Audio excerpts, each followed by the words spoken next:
नमस्कार दोस्तों, आइए आपका स्वागत है हमारे YouTube चैनल इंश्योरेंस गुरु में। आज हम बात करेंगे LIC का इंश्योरेंस प्लान जो कि है जीवन आनंद। वह एक इंडोमेंट प्लान है। यहाँ पे हम देख सकते हैं इंडोमेंट प्लान के अंदर जो आता है जीवन आनंद। जीवन आनंद प्लान एक बहुत ही बेहतरीन प्लान है। नॉन लिंक्ड है, शेयर मार्केट के साथ रिलेटेड नहीं है, लेकिन हमें जो मैच्योरिटी पे जो एक फाइनेंशियल सपोर्ट मिलता है, फाइनेंशियल प्रोटेक्शन जो मिलता है और जो एक अच्छे तरह से हमारे पास एक वेल्थ क्रिएट होती है, वो जीवन आनंद से हम क्रिएट कर सकते हैं। साथ ही साथ में मैच्योरिटी में तो हम एक बड़ी अमाउंट ले लेते हैं, लेकिन उसके बाद भी हमारे पास एक सम एश्योर्ड होता है कि जिसका यूज़ हम कर सकते हैं। कैसे यूज़ करेंगे हम, जब मैं एग्जांपल दूंगा तब उस लास्ट में मैं आपको बताऊंगा। तो एक उसका भी हम इस्तेमाल कर सकते हैं। मैच्योरिटी अमाउंट तो हमें मिल ही रहा है, साथ ही साथ जो हमारा सम एश्योर्ड अमाउंट होता है वो भी हमें वन टाइम फिर एक बार मिलता है, जो कि हमारे या तो नॉमिनी को मिलता है या फिर हम उसे भी विड्रॉ कर सकते हैं। तो चलिए दोस्तों देखते हैं हम जीवन आनंद प्लान। यह जीवन आनंद प्लान है जिसका टेबल नंबर है 915। ये नॉन लिंक प्लान है, यानी ये शेयर मार्केट से रिलेटेड नहीं है। शेयर मार्केट का इसके ऊपर कोई भी असर नहीं होता। ये एक अच्छा protection, combination of protection and saving है, यानी हमें प्रोटेक्शन तो मिलता है इंश्योरेंस के फॉर्म में, साथ ही साथ एक अच्छी सेविंग भी हो जाती है। दोस्तों यह प्लान हम 100 साल तक हमारा कंटिन्यू रहता है, क्योंकि ये जो प्लान है जीवन आनंद, ये दो प्लान का कॉम्बिनेशन है। एक है एंडोमेंट प्लान और एक है होल लाइफ एश्योरेंस प्लान।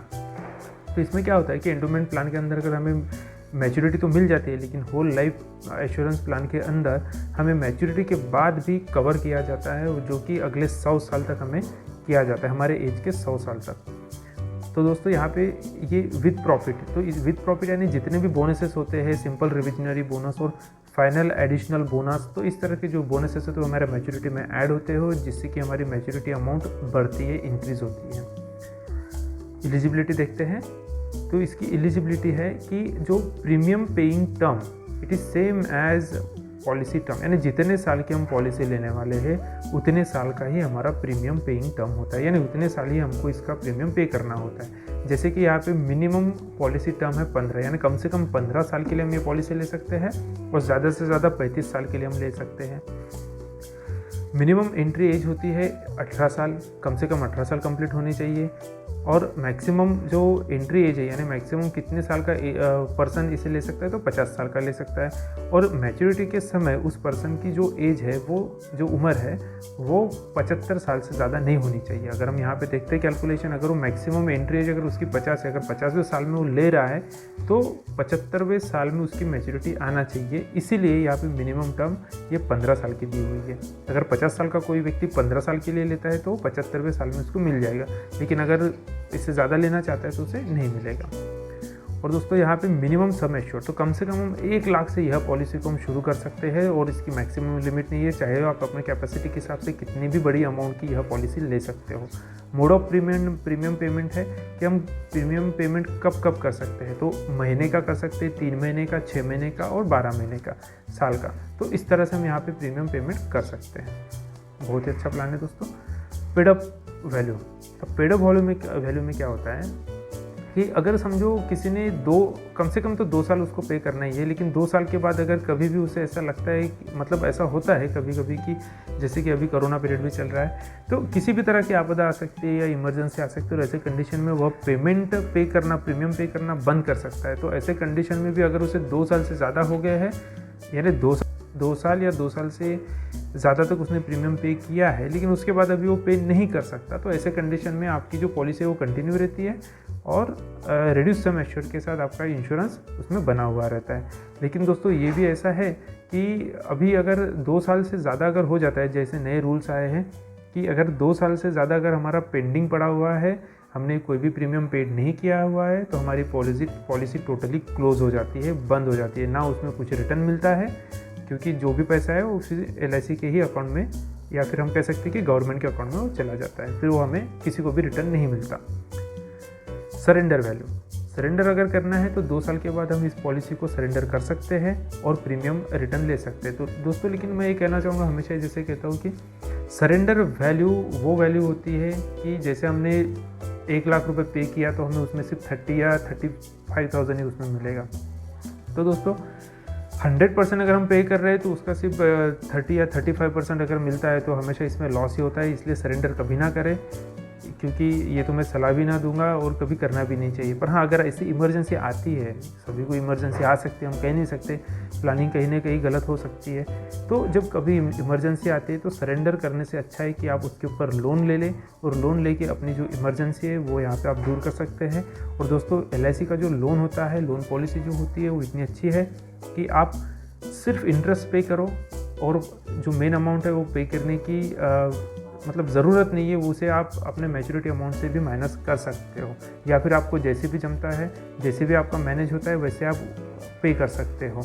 लेकिन इसमें आपको इंटरेस्ट जो होता है हर 6 महीने का आपको पे करना होता है, जो कि सिर्फ 9% या 10% होता है। जबकि कंपैरेटिवली मार्केट में जितने भी प्राइवेट बैंक्स है और ये जो प्राइवेट या गवर्नमेंट बैंक्स है जो पर्सनल लोन देती है, ये 14 से लेकर 18% तक का लोन देती है। और जबकि हमें इंश्योरेंस सेक्टर में, इस LIC इंश्योरेंस में जो हमें मिलता है वो सिर्फ और सिर्फ 9 या 10% के रेट पे अगर मिलता है। तो मेरे ख्याल से अगर हमें पर्सनल लोन की कभी रिक्वायरमेंट भी हो तो सबसे पहले हमने LIC के थ्रू ही वो लोन लेना चाहिए, क्योंकि इसमें हमें डॉक्यूमेंट भी नहीं लगते और डायरेक्टली हम डिजिटल माध्यम से इसे डायरेक्टली अपने अकाउंट में ले सकते हैं, और वो भी विदिन 2 या 3 डेज़ में हमारे अकाउंट में आ जाता है। तो काफ़ी अच्छी फैसिलिटी दोस्तों।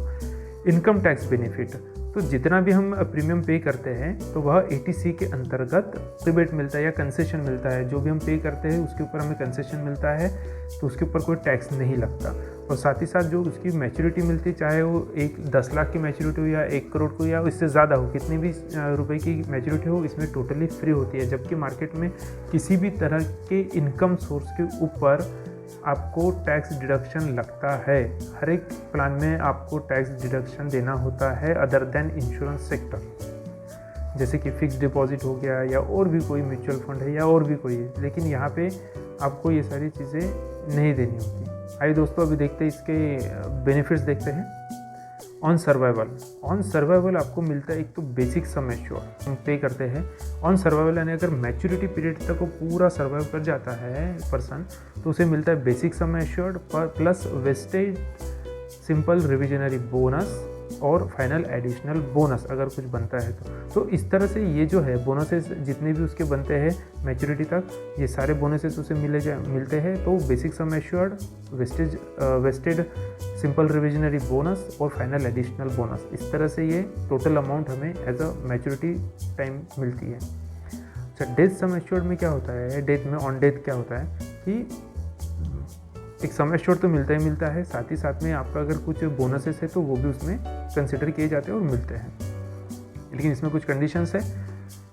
पहली कंडीशन है ऑन डेथ। डेथ के लिए कुछ कंडीशन है, जैसे कि on death during the policy term. अगर पॉलिसी टर्म अगर डेथ होती है तो ऐसे कंडीशन में एक तो हमारा वो double accidental death benefit rider है। तो double accidental death benefit rider के अंतर्गत हमने जितने अमाउंट की सम एश्योर्ड राशि ऐसे लिया है, सम एश्योर्ड की जितने सम एश्योर्ड की पॉलिसी ली है, उतना ही एक सम एश्योर्ड हमारे नॉमिनी को दिया जाता है। वो तो हमारा डबल एक्सीडेंटल बेनिफिट राइडर हो गया, यानी एक्सीडेंट अगर होता है तो। लेकिन साथ ही साथ में यहाँ पे आपको कितना मिलता है, 125% बेसिक सम एश्योर्ड, 100% यहाँ पे आपको मिलता है। या इन टाइम्स ऑफ प्रीमियम पेड, जितना एनुअलाइज प्रीमियम होता है उस प्रीमियम के 10 गुना आपको मिलता है। इसमें से जो भी वैल्यू ज़्यादा रहेंगी वो वैल्यू आपको मिलेंगी। सेकंड ऑप्शन आता है on death of policy holder at the time after policy term. अगर पॉलिसी टर्म कंप्लीट हो जाता है और उसके बाद अगर डेथ होती है तो जो कि एक, जैसे हमने कहा था कि होल एश्योरेंस प्लान भी है, ये वाला होल लाइफ एश्योरेंस प्लान है। तो अगर डेथ हो, मैच्योरिटी के बाद अगर डेथ हो जाती है पॉलिसी होल्डर की, तो नॉमिनी को एक बेसिक सम एश्योर्ड, जितने सम एश्योर्ड की उसने पॉलिसी ली थी, एक वो बेसिक सम एश्योर्ड फिर एक बार पॉलिसी होल्डर को दिया जाता है। तो दोस्तों ये काफ़ी अच्छा बेनिफिशियल हो सकता है, जो किसी को अगर लेना है तो काफ़ी अच्छा प्लान है जीवन आनंद। और इसमें जो राइडर्स है वो है accidental death and disability rider. जैसे कि अगर एक्सीडेंट में डेथ हो जाती है तो एक सम एश्योर्ड अमाउंट हमारे नॉमिनी को इंस्टेंटली मिल जाती है। एक्सीडेंटल बेनिफिट राइडर दोनों सेम ही है लगभग। लेकिन डिसेबिलिटी राइडर में क्या होता है कि ये डिसेबिलिटी, परमानेंट डिसेबिलिटी राइडर होता है कि, और जनरली जब भी हम लेते हैं तो यही वाला ऑप्शन लेना चाहिए, एक्सीडेंटल डेथ और डिसेबिलिटी राइडर। इसमें क्या होता है, जब डिसेबिलिटी यानी 2 हाथ 2 आँख या 2 पैर एक्सीडेंट में अगर चले जाते हैं तो ये केस में भी हमारे सारे प्रीमियम माफ़ हो जाते हैं, साथ ही साथ हमें मैच्योरिटी अमाउंट भी मिलती है और डेथ क्लेम जो होता है यानी डिसेबिलिटी डेथ क्लेम जो मिलता है वो भी एक मिल जाता है। तो आइए दोस्तों, यहाँ पे हम देखते हैं एग्जांपल। एग्जाम्पल में मैंने यहाँ पे 10 लाख, 20 लाख, 30 लाख, 50 लाख और 1 करोड़ ऐसे एग्जाम्पल दिए गए हैं। आप यहाँ पे वेबसाइट पे आके चेक कर सकते हैं। जैसे कि आपका ये 10 लाख का प्लान है, ये 20 लाख का प्लान है, यहाँ पे ये 50 लाख का प्लान है, उसी तरह से यहाँ पे 1 करोड़ का प्लान है। तो अभी हम जो देखेंगे वो एक 10 लाख का प्लान देखते हैं, जो कि एक बेसिक प्लान है। Jeevan Anand, table number 915। अगर किसी पर्सन की एज हम 30 कंसिडर करते हैं और वह अगले 35 साल के लिए ये प्लान लेता है, तो उसकी उम्र उस वक्त 65 हो जाएंगी। तो ऐसा भी हम कह सकते हैं कि अगर एज 25 साल है तो इस जितना जल्दी हम इन्वेस्टमेंट करते हैं उसका बेनिफिट हमें उतना ही ज़्यादा देखने को मिलता है, क्योंकि हम अगले 25 या 30 साल के लिए, ऐसा भी हम कह सकते हैं कि अगले 30 साल के लिए मैं जितना पैसा पे कर रहा हूँ उसका 50% तो मुझे सिर्फ 5 साल में मल्टीप्लाई हो जाता है। तो दोस्तों ये जो लॉन्ग टर्म का होता है और जो कंपाउंडिंग फैक्टर होता है, तो कंपाउंडिंग की वजह से हमारा जो बेनिफिट बनता है वो बहुत ज़्यादा बनता है। चलो अभी ये यहाँ पे जो एग्जांपल है उससे हम कंसिडर करते हैं कि एज है 30, अगले 35 साल के लिए वो ले रहा है। प्रीमियम पेइंग टर्म भी 35 साल ही, उसको 35 साल ही पे करना है। सम एश्योर्ड है 10 लाख रुपए और उसका एक्सीडेंटल डेथ सम एश्योर्ड जो बनता है वो भी 10 लाख रुपए ही रहेगा। और डेथ सम एश्योर्ड अगर डेथ हो जाती है तो 101% उसे 12,50,000 उसे मिलना ही मिलना है, यानी 10 लाख के ऊपर 2.5 लाख रुपये उसे एक्स्ट्रा मिलना ही मिलना है। तो टोटल अमाउंट 12,50,000 रुपये यहाँ पे डेथ क्लेम उसका बनता है, पहले दिन से वह कवर हो जाता है। जैसे कि दोस्तों हर बार बताता हूँ कि फर्स्ट ईयर का प्रीमियम थोड़ा ज़्यादा होता है और सेकंड ईयर का premium through out remaining years जो होता है, बचे हुए सभी साल के लिए ये कांस्टेंट होता है। जैसे कि यहाँ पे आप देख पा रहे हो फर्स्ट ईयर का प्रीमियम 30,988 रुपये है, तो यहाँ पे 30,321 रुपये है, लगभग 600 रुपये का यहाँ पे डिफरेंस आ रहा है। तो हम कंसिडर करेंगे कि सेकंड ईयर से अगर एक कांस्टेंट कंसिडर करते हैं कि अगर 10 लाख का सम एश्योर्ड मैं लेता हूँ तो 10 लाख का सम एश्योर्ड लेने के बाद मुझे मंथली जो प्रीमियम पे करना है वो 2,542 रुपये पे करना है।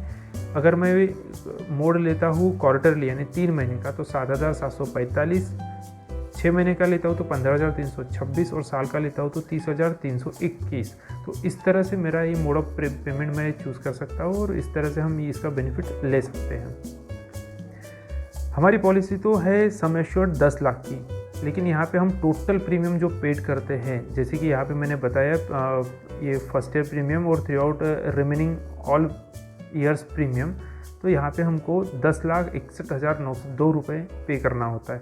लेकिन दोस्तों अगर हम देखेंगे कि ये जो 60,000 हम यहाँ पे 61,000 जो एक्स्ट्रा पे कर रहे हैं, तो इसके बिहाफ में हमें क्या मिलता है हम वो देखते हैं कि जो जैसे कि हमने होल लाइफ प्लान है वो इसी 60,000 के अकॉर्डिंगली हमने यहाँ पे परचेस किया हुआ है कि मेरा सम एश्योर्ड है 10 लाख और 10 लाख जो मुझे मिलने वाला है यानी मेरे नॉमिनी को मिलेगा या फिर इसका बेनिफिट जो मैं लेने वाला हूँ जिसे हम होल लाइफ एश्योरेंस प्लान कहते हैं। तो ये 10 लाख रुपए फिर एक बार हमारे नॉमिनी को हमारे डेथ के बाद मिलने वाला है। तो इसकी अगर वैल्यू हम देखते हैं तो सिर्फ और सिर्फ 61,902 रुपये में अगर हम देखते हैं तो 16 गुना रिटर्न यहाँ पे हमारे नॉमिनी को दिया जाता है, जिसकी अमाउंट होती है 10 लाख रुपए। मतलब ये रिस्क कवर है जो आफ्टर लाइफ जो हमारे नॉमिनी को मिलता है। तो क्या क्या मिलता है इसमें, एक तो मैच्योरिटी के वक्त हमें मिलेगा 10 लाख रुपीज़ एडिशनल बोनसेस और इन सबका बोनस मिला के हमें जो मिलता है मैच्योरिटी अमाउंट 50 लाख रुपीज़। तो दोस्तों यहाँ पे आपका अमाउंट भी 5 गुना बढ़ रही है। इससे पहले हमने जो एक प्लान देखा था जो था सिंगल प्रीमियम एंडोमेंट प्लान, लेकिन उसमें ऐसा होता है कि सिंगल प्रीमियम ही पे करना होता है और उसमें हमें 6 गुना रिटर्न मिलता है और यहाँ पे हमें 5 गुना रिटर्न मिल रहा है। तो काफ़ी अच्छा प्लान है दोस्तों, इसी को हम समझते हैं और टेबल फॉर्म में समझते हैं। तो इस तरह से ये एक पर्सन है 30 साल का, ये 10 लाख का उसने मैच्योरिटी अमाउंट ये सम एश्योर्ड इसने कंसिडर किया, 35 साल के लिए पे कर रहा है, अब ये 35 साल के लिए ले रहा है। 30 साल उम्र है, 10 लाख सम एश्योर्ड है, 35 साल तक प्रीमियम पेमेंट लिया है, पॉलिसी ली है। तो ये फर्स्ट ईयर का प्रीमियम, ये सेकंड ईयर का प्रीमियम देखिए दोस्तों सिर्फ 2,500 रुपये महीना देके हम एक कवर जो ले सकते हैं वो कितना कवर ले सकते हैं, 12.5 लाख से लेके 51 लाख तक का कवर हमको यहाँ पे मिलता है, जो कि बहुत ही बेहतरीन है। और हम इसमें और भी एक देखना चाहेंगे कि अगर एज 30 है तो इसकी एज तो बढ़ती जा रही है अगले 35 साल तक, 30 और 35 हो जाते हैं 64, तो 64 तक इसकी जो प्रीमियम पेइंग टर्म है वो चलेगा और 64 पे इसकी मैच्योरिटी आएंगी। हम यहाँ पे देख रहे हैं कि ईयरली प्रीमियम में 30,000 उसको पे करना है, 30,900 पे करना है। और सेकंड ईयर से, ये फर्स्ट ईयर में 30,988 और सेकंड ईयर से 30,321 रुपीज़ ओनली पे करना है ईयरली। लेकिन इसके बिहाफ में जो हमें कवर मिलता है कि पहले साल अगर मैं 30,000 पे कर रहा हूँ, उसके बेनिफिट में 12,96,000 का हमें यहाँ पे एक नेचुरल कवर मिलता है। अगर नेचुरल डेथ होती है तो 12,96,000 हमारे नॉमिनी को मिलेंगे, और अगर एक्सीडेंटली डेथ होती है तो उसमें 10 लाख ऐड हो जाते हैं, तो 22,96,000। ये 12,96,000 और ये 22,96,000। और इस तरह से आपका जो कवरेज है हमेशा ही यहाँ पे इंक्रीज़ होते हुए आपको दिखेगा। ये देखिए यहाँ पे सब इंक्रीज़ हो रहा है। जैसे कि 50 साल है, 50 साल में 23 लाख रुपए हो गया है, ये यहाँ पे 56 पे 31 और यहाँ पे बढ़ के हो गया है 51,60,000। उसी तरह से जो आपका एक्सीडेंटल कवरेज है वो 22 लाख या 23 लाख से लेके इंक्रीज़ होते हुए वो सीधा यहाँ तक आपका 61,60,000 तक आपका एक्सीडेंटल कवरेज बनता है। लोन फैसिलिटी 2 साल के बाद इसमें लोन फैसिलिटी अवेलेबल है। अगर आपको कोई इमरजेंसी आती है तो आप यहाँ से लोन ले सकते हैं, और लोन अमाउंट भी यहाँ पे दिया गया है, आप देख सकते हैं। तो दोस्तों इस तरह से हम एक अच्छा प्लान ले सकते हैं। और यहाँ पे बाकी तो एग्जांपल मैंने दिए गए, जैसे ये 10 लाख के लिए हमें इस तरह से बेनिफिट मिला। 10 लाख के लिए जो मैच्योरिटी अमाउंट बनी वो कितनी बनती है हमारी 50 लाख रुपीज़। और अगर हम इसी को 20 लाख का प्लान अगर लेते हैं और महीने का 5,000 रुपये अगर हम यहाँ पे देते हैं, जैसे कि देख रहे हैं आप कि यहाँ पे महीने का 5,000 रुपये अगर मैं पे करता हूँ तो ये कोई बड़ी अमाउंट नहीं होती है, लेकिन एक प्रॉपर इन्वेस्टमेंट होता है। और इसके बिहाफ में जो हमें मिलता है वो कितना मिलता है, वो मिलता है 1 करोड़ रुपये। तो ये है दोस्तों LIC का जीवन आनंद प्लान। आपके अगर कुछ सुझाव हो, आपके अगर कोई कमेंट हो, आपके कोई क्वेश्चंस हो तो ज़रूर लिखिए, और हमें आप मेल भी कर सकते हैं info@allinsuranceservices.com पे। और साथ ही साथ आप वेबसाइट पे विजिट भी कर सकते हैं allinsuranceservices.com। सर्विसेज में SES है, allinsuranceservices.com। थैंक यू दोस्तों, जय हिंद।